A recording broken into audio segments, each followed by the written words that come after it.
Quando eu tinha mais ou menos uns 13, 14 anos, o meu pai ele era diretor de uma escola onde eu estudei, era professor de matemática, minha mãe também professora de português, literatura.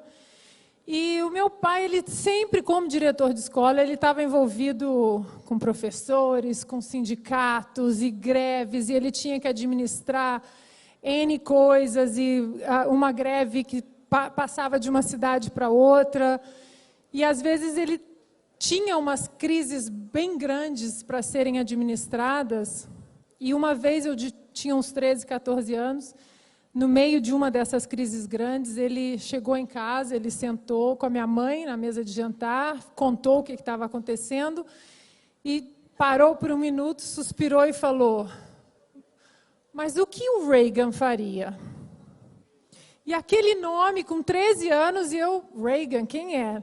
E aquele nome ficou dentro de mim durante muitos anos. Eu comecei a jogar profissionalmente, comecei a ler sobre Reagan, das políticas do Reagan. A minha mãe é muito fã de João Paulo II, então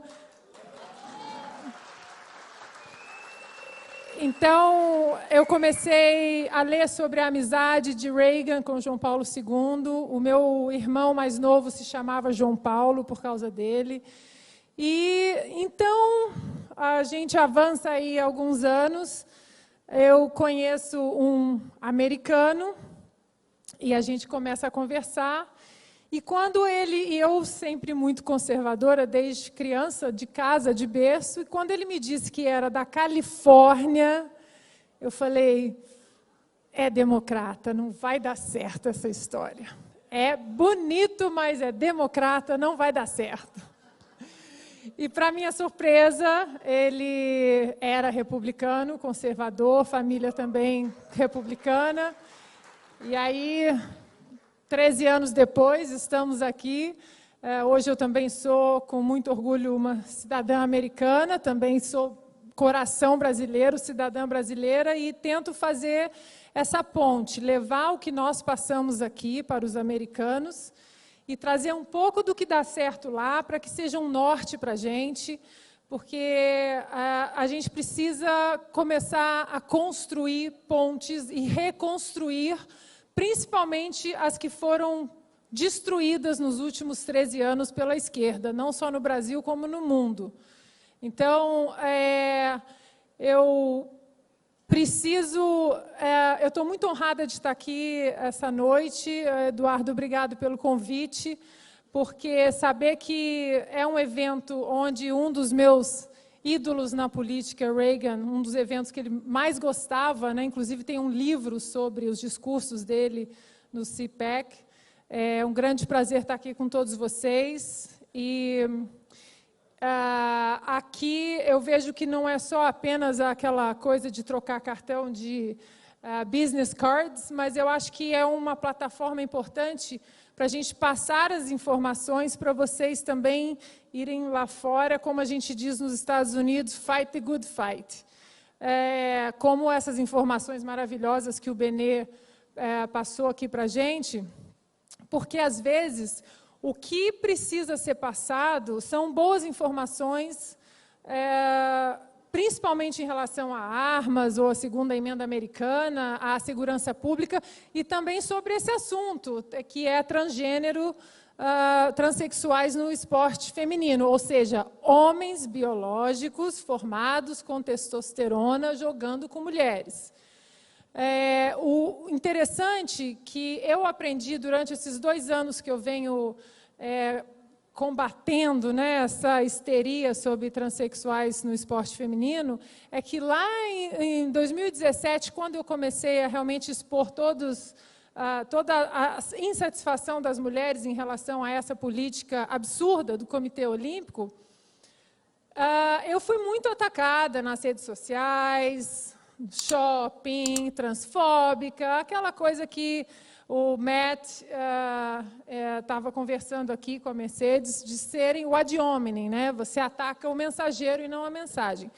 Mas eu aprendi que, se você mostra uma boa resiliência, mostra elegância e bons argumentos, a turba ela dá uma parada. Hoje, por exemplo, eu recebo muitas mensagens nas minhas redes sociais, que é o seguinte, em relação a isso. Eu discordo de você em alguns argumentos políticos, em alguns pontos econômicos, mas nesse ponto você me convenceu.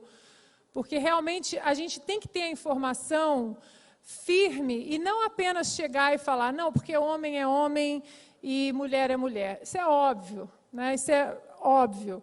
Mas a gente tem que apresentar, além disso, o que nós, mulheres atletas, o que nós passamos, políticas muito duras para as mulheres no esporte, que hoje elas são totalmente ignoradas, exatamente para adequar a essa nova diretriz de transgêneros no esporte feminino. Então, acho que a primeira coisa que eu quero dizer para vocês é que eu tenho uma apresentação que eu apresentei no Congresso, na Câmara dos Deputados, na Comissão de Esporte, em junho, e é uma apresentação muito grande, ela não caberia no tempo que a gente tem aqui. Eu vou disponibilizar essa apresentação no meu Twitter, para que todos vocês tenham acesso a dados biológicos, científicos, e fight the good fight.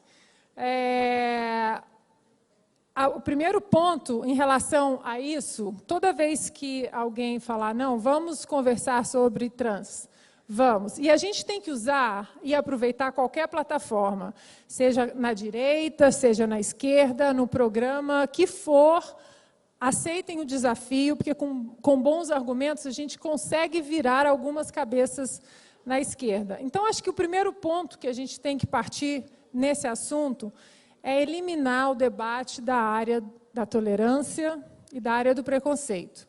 Esse debate não é sobre tolerância, não é sobre preconceito, não é sobre inclusão, mas exclusão de mulheres, porque mulheres estão sendo excluídas.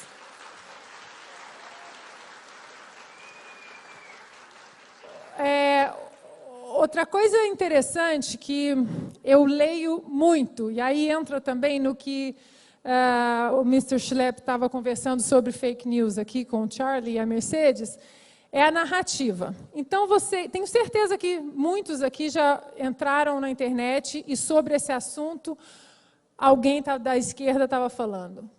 Porque estudos mostram, porque a comunidade científica... Não há estudos sobre transexuais no esporte feminino. Não há. Não há. Toda vez que vocês lerem por que estudos, esses estudos não existem. E é exatamente o que nós, mulheres, estamos pedindo junto ao Comitê Olímpico agora. Estudos, tudo bem, a gente não precisa parar de falar em transexuais no esporte, mas vamos botar a bola no chão, voltar para o bom senso e continuar estudando, mas até agora não há estudos. O que a diretriz do Comitê Olímpico, que é uma diretriz, não é uma regra e não é uma lei, ela foi baseada em um artigo escrito por uma médica transexual, a doutora Harper, que estudou 4 corredoras. Ignorou absolutamente todos os outros esportes, estudou 4 corredoras e não houve absolutamente nenhum estudo científico, apenas comportamental e oral em relação a elas. Como você se sente? Está mais cansada? Está menos cansada?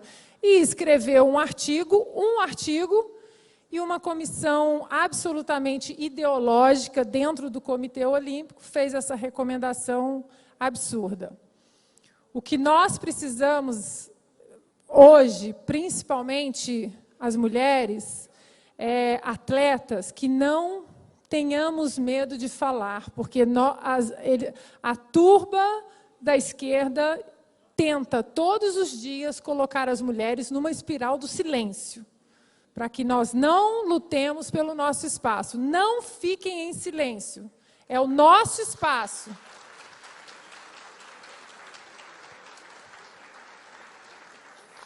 Agora, para vocês entenderem o absurdo que é a diretriz do Comitê Olímpico, para quem não sabe, quando você vê um transexual hoje competindo com mulheres, a diretriz é a seguinte: aquela pessoa precisa baixar o nível de testosterona até 10 nanomols por litro durante um ano. E só. Nem cirurgia mais de sexo é obrigatória. Ou seja, qualquer homem aqui, se baixar a testosterona durante um ano para 10 nanomols por litro, pode competir tranquilamente em qualquer esporte. Essa é a recomendação do Comitê Olímpico, de tão absurda que é. Aqui no Brasil, como aqui no Brasil a gente tem uma atleta trans no vôlei feminino, muitas pessoas, principalmente ela, acha que eu tenho uma coisa que é pessoal, é contra ela. E não é. Nos Estados Unidos, por exemplo, atletas na faculdade, no college, meninas que treinaram a vida toda para tentar uma bolsa no college pelo esporte, estão ficando de fora, estão perdendo bolsas em faculdades caras para meninos biológicos. Então, a nossa luta ela é muito mais além de Brasil. Eu tenho conversado com atletas olímpicas da Grã-Bretanha, da Austrália, dos Estados Unidos, da Itália, e todas estão muito engajadas em ir para dentro do Comitê Olímpico Internacional e tomar o que é nosso por direito, né? Um direito intrínseco biológico. E aí, eu vou disponibilizar para vocês alguns dados no meu Twitter. Dados, por exemplo, como vocês lembram da Florence Griffith Joyner, aquela corredora americana dos 100 metros. Ela detém até hoje o recorde mundial, o recorde olímpico nos 100 metros rasos. Até hoje, 1988 em Seul, até hoje esse recorde não foi batido. Mas há nos Estados Unidos mais de 300 meninos de até 17 anos que nos Jogos Estudantis batem o recorde dela. Mais de 300 meninos de 17 anos. Existem dados da Federação Americana de Atletismo e de Natação que a testosterona do menino já é muito atuante na biologia e na condição atlética dele aos 6 anos de idade. Então, tem todos esses dados comparativos, eu vou deixar à disposição de vocês, para que vocês vejam o absurdo que estão tentando empurrar e nós, mulheres, não podemos ficar caladas. Agora, recentemente, aconteceu nos Estados Unidos, e eu tenho o vídeo dessa garota da high school, o nome dela é Celina, e ela treinou a vida inteira atletismo, e estava se preparando para as finais do estado, onde os olheiros das faculdades, eles vão ali exatamente para pensar as boas atletas, para oferecerem bolsas. E vejam só o que aconteceu. Olha o vídeo. A transgender high school athlete who is biologically a male took first place in both the 100 and 200 meter dash at Connecticut's Girls Track and Field State Championships. When I'm at the start of the race, when I'm lining up and getting into my blocks, everyone already knows the outcome. Those two athletes are going to come 1 and 2, and everyone knows it. No one thinks it's fair, because we all know that males are physically stronger than females and they compete at a higher level. Petitions are circulating in Plainville and Glastonbury after 2 trans girls swept the competition at the State Track and Field Championships. From third on, it's a little different. We're actually fighting for those spots, but in those meets, there's no way that one of us biological girls will be able to outrun those transgender athletes. It's going to get to the point where the biological females will be on the sidelines watching their own sports. The opportunity to win for the girls, but in sports that have physical contact could become a serious safety issue. It's very frustrating and heartbreaking when us girls are at the start of the race and we already know that these athletes are going to come out and win no matter how hard you try. Last year, there was another transgender that came out, and she competed as a male for 3 seasons and was mediocre as a male, and then ended up transitioning over to female and again blew everyone out of the competition. Something that has happened recently for Selena was being left out of the New England Championship. She was the first one out of the final and was the 8th one in the state. Since 2 first places were taken by boys who identify as girls, she could have been the 6th girls going, and instead she was a spectator on the stands at the New England Championship. They took away the spots of deserving girls, me being, no one thinks it's fair, but everyone is afraid of retaliation from the media, from kids around their school, from other athletes, coaches, school administrators. I mean, they don't want to drag attention to themselves, and they don't want to be seen as a target for potential bullying and threats. Watching them run was just heartbreaking. I mean, you almost don't even want to watch, but how can you not? You can clearly see these 2 biological guys just absolutely crushing it, and it almost brings who they want to be. We just have an issue when it comes to sports. This girl so far ahead of the rest of the girls, and they're going to reach out to and try to recruit those 2 top girls versus everyone else since they're so far behind in time. She doesn't go there to become second best. She wants to win. And when that is not even on the table any longer, what is the drive to do it? So I think it's gotten to the point where some girls are starting to stray away from those events and are hoping to go to other events so then they actually have a fair chance of winning. It's frustrating when you know that you run your best, and no matter what, your best is never going to be enough.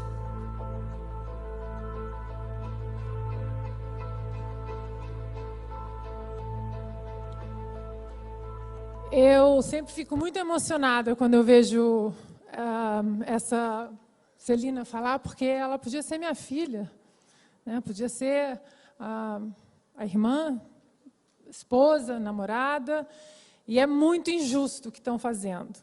É muito injusto, e eles tentam, de qualquer maneira, nos colocar numa espiral do silêncio, porque a minoria de números que vem com ataques vis, eles são poucos, mas eles são barulhentos, e eles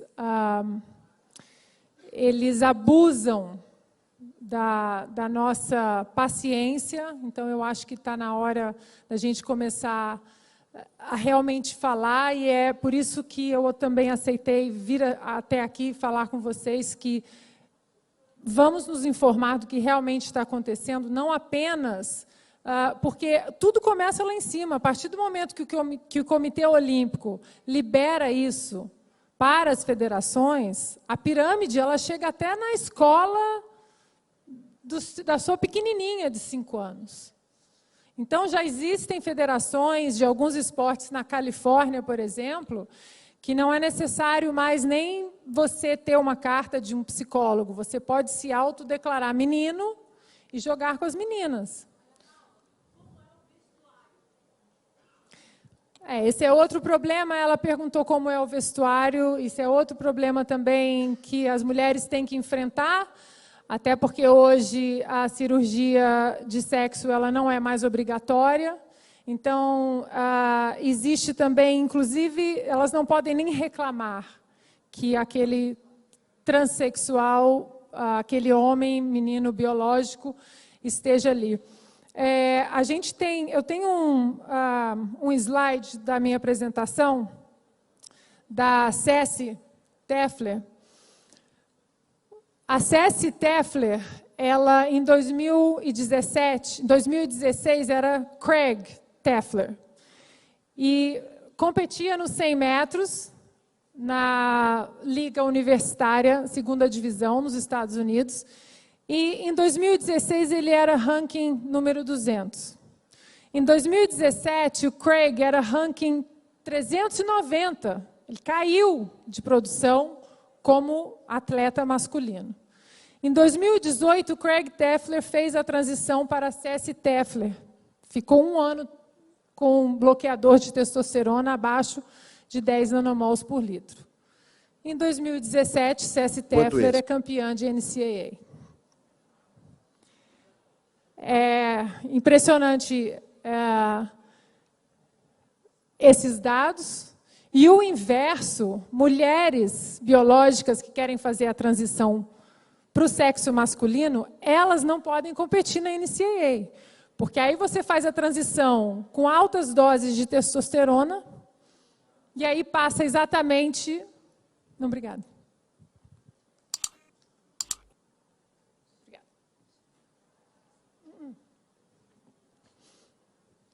E aí passa exatamente... Aí vira doping. Quando a transição é inversa, aí é doping. Aí a mulher não pode competir. Ou seja, o preconceito, então, ele acontece duas vezes. Se a mulher quer fazer a transição para o sexo masculino, ela não pode competir. Uma coisa interessante é que muitas pessoas não sabem, que entra muito nesse assunto, são as políticas antidoping. Nós, mulheres, nós somos testadas absolutamente 360, podemos ser testadas 365 dias por ano, dentro e fora de competições. Você tem que entrar num site da WADA, que é a Comissão Antidoping Mundial, e você tem que colocar durante 1 hora do dia onde você vai estar. Então, eles podem aparecer na sua casa. Eu cansei de receber a Comissão Antidoping na minha casa às 5h30 da manhã. Fora de competições. Para quê? Para provar que eu não tinha testosterona acima do permitido no meu corpo e que eu era mulher. Outro ponto muito relevante na política antidoping é que todo atleta, eles guardam a sua contraprova, que é o B-sample. Se caso dê algum problema na sua prova A, na sua amostra, eles podem retestar. Vamos supor que hoje eu ainda estivesse jogando e alguém falasse, vamos acessar uma contraprova da Ana Paula de 8 anos atrás. Eles guardam as contraprovas até 10 anos. Vamos acessar uma contraprova dela de 8 anos. Surgiu uma suspeita. Eles acessam essa contraprova e nessa contraprova tem um traço mínimo, acima da testosterona permitida para mim. Eu tenho todos os meus títulos retirados retroativamente. Eu sou suspensa e depois eu sou banida. A pergunta é, o que uma amostra de urina de um atleta trans de 8 anos atrás mostra?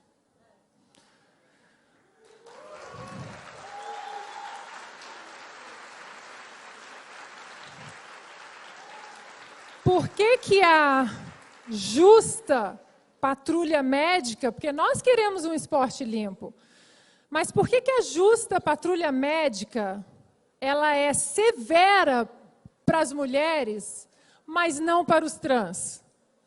Por que eles têm esse passe que nós não temos? Eu tive que fazer teste de gênero, eu tive que provar que eu era mulher quando eu tinha 17 anos para poder competir.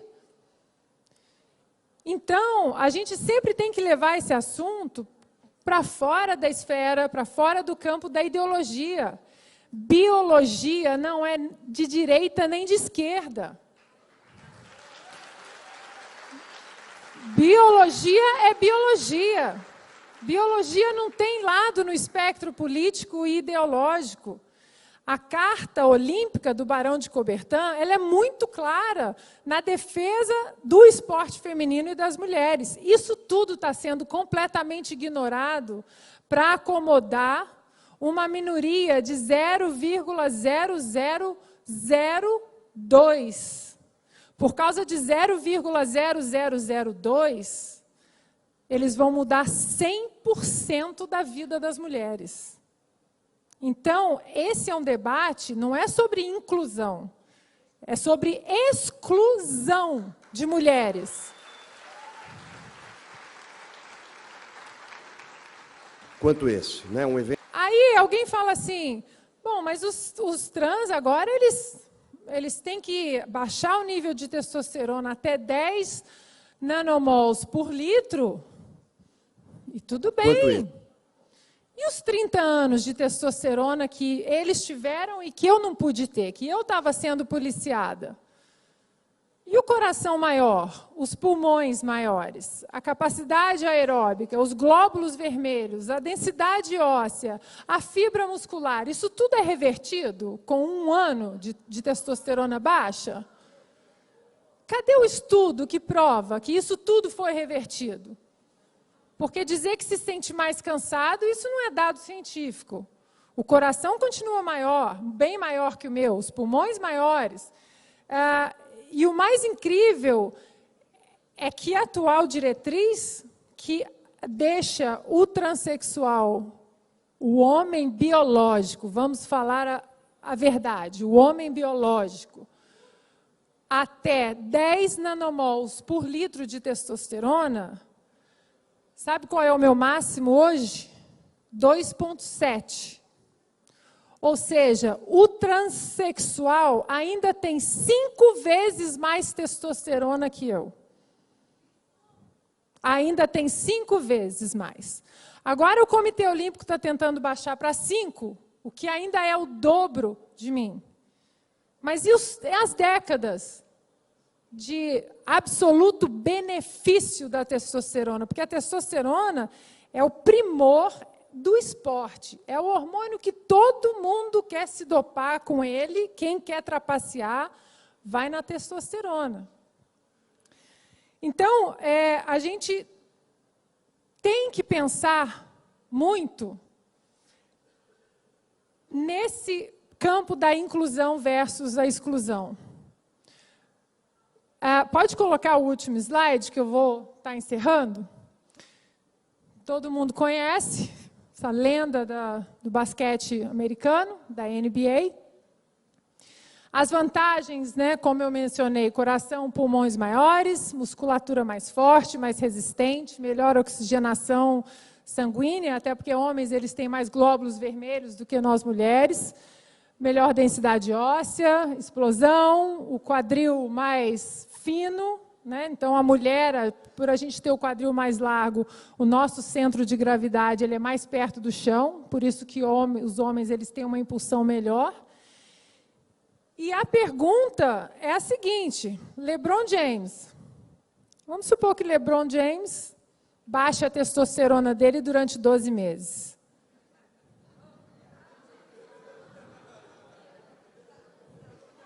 LeBron James, daqui a 1 ano, dá uma entrevista, estou com a testosterona a 10 nanomols por litro. Vocês acham que essa estrutura vai mudar? E vai jogar a WNBA. Vai jogar na cesta feminina, com mulheres. Isso nós estamos falando de esportes coletivos, vôlei, basquete, mas os esportes de luta, já existem casos nos Estados Unidos de MMA que mulheres entraram em coma. Então, nós estamos assistindo homens biológicos baterem em mulheres. E ganharem medalhas e fama por isso. Mais uma vez, eu gosto muito de repetir isso. A identidade social de todo ser humano, ela é muito importante na vida em sociedade. Como as pessoas querem viver suas vidas e escolher a sua identidade social, isso tem que ser muito respeitado. Muito respeitado. Quer ser mulher, quer ser homem. A identidade social é um direito de todo indivíduo. Mas o esporte não é construído no pilar da identidade social, e sim da identidade biológica. Então, mais uma vez, eu peço que, quando a gente for fight the good fight pelas mulheres, não usem nada contra os trans, porque ninguém está aqui contra os trans na sociedade. Nós estamos a favor das mulheres no esporte. O nosso espaço por direito biológico. Então, eu queria muito agradecer. Eu sei que a gente começa a entrar em números e acaba ficando até um pouco mais técnico, mas eu vou disponibilizar todos os dados para vocês no meu Twitter. Eu estou imensamente feliz de estar aqui com vocês hoje. Eu acho que é uma plataforma onde a gente... meu pai costumava falar, a gente saber o que a gente não quer já é um começo. E eu acho que durante muito tempo o brasileiro ele viveu essa ditadura de não poder escolher o lado conservador, a direita. Chegou num momento que a gente falou, agora a gente sabe o que a gente não quer.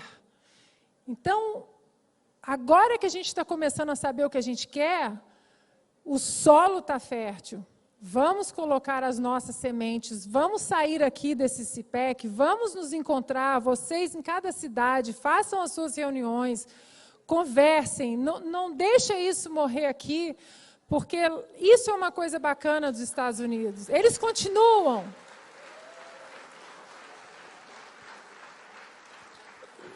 E acho que a minha última mensagem para vocês é...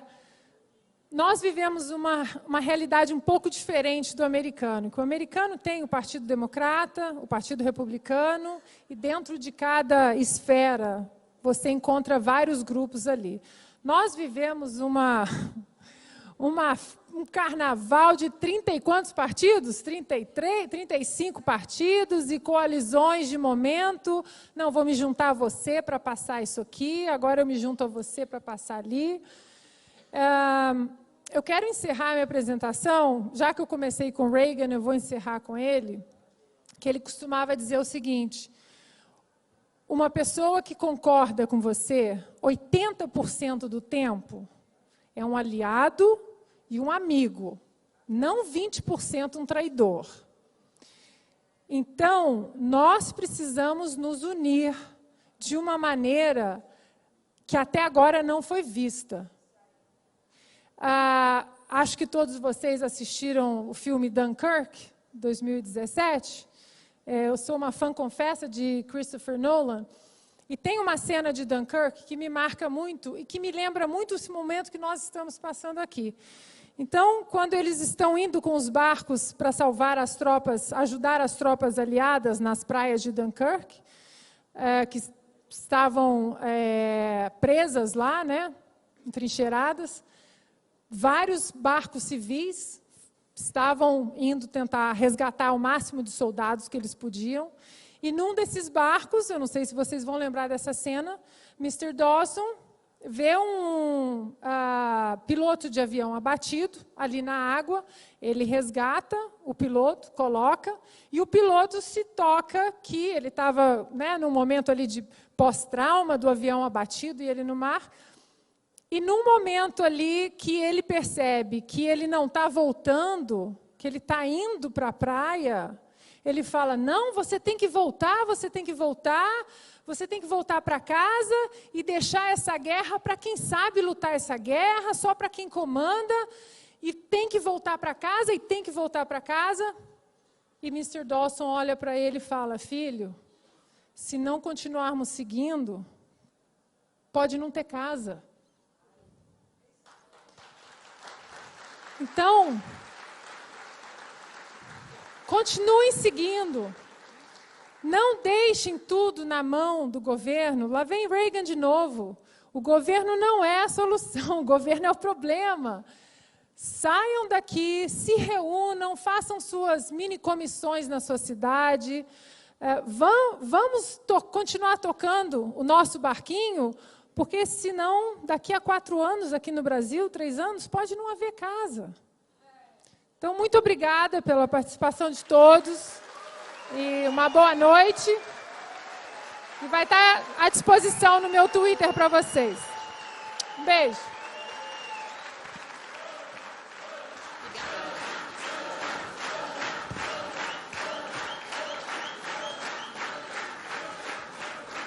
Muito obrigada, Ana, pelas suas palavras